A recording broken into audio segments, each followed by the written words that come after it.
Hello friends, welcome to my Ankita Sourav official. তো আমার অনেক দিনের ইচ্ছা ছিল যে আমি আমার মাথার চুলগুলো একটু হাইলাইট করব। তো ফাইনালি আজকে অনেক দিন পরে আমি চলেই আসলাম ফুলিয়ায় লুকসে।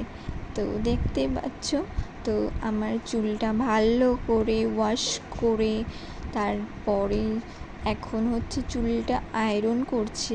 আয়রন করার পর ওরা চুলে হচ্ছে আমি যে কালারটা বলেছিলাম, হাইলাইটারের যে কালারটা, ওই কালারটা ওরা অ্যাপ্লাই করবে। তো এখনও সব চুলগুলো আয়রন করা হয়নি, তো সেই জন্য এখন এক পাশের চুলগুলো আয়রন করছে। তো এপাশের চুলগুলো হয়ে গেছে, এখন এপাশের চুলগুলো স্টার্ট করেছে। এপাশের চুলগুলো হয়ে গেলে কমপ্লিট, তারপরে চুলে কালার অ্যাপ্লাই করবে। তো এ দেখো চুলে কালার অ্যাপ্লাই করছে, তো দেখতেই পাচ্ছ। মানে ফুলিয়ার লুকসে এত সুন্দর, এত যত্ন সহকারে না কাজ করে ওরা, আমার তো ভীষণ পছন্দ হয়েছে।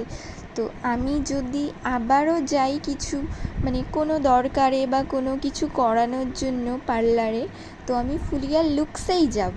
তো তোমরাও কিন্তু ফুলিয়ার লুকসে অবশ্যই একবার গিয়ে দেখতে পারো।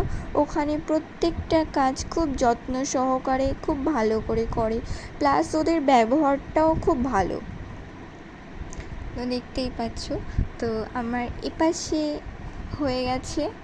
তো এপাশে আমি একটা স্টিক এপাশে করেছি, আর এপাশেও একটা হবে, পেছনেও হবে দুটো তিনটে, বুঝলে? আমি ওদেরকে জাস্ট বলেছি আমার পুরোটা চুলে কটা স্টিক করলে ভালো লাগবে বা কীরকম করে করলে ভালো লাগবে সেটা তোমাদের উপর ছেড়ে দিলাম। তো সেটা আমি ওদেরকে আর বলিনি, সেটা আমি ওদের ওপরে পুরোপুরিভাবে ছেড়ে দিয়েছি।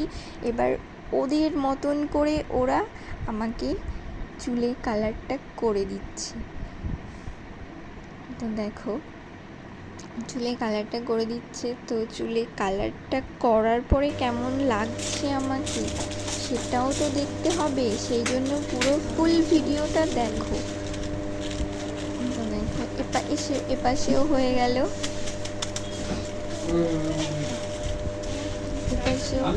এপাশেও হয়ে গেছে, এখনও পেছনে বাকি আছে। এপাশ আর ওপাশ হলো শুধু সাইডে, এখনও পেছনে করবো, কারণ পেছনটাতে না দিলে তো ভালো লাগবে না, বলো?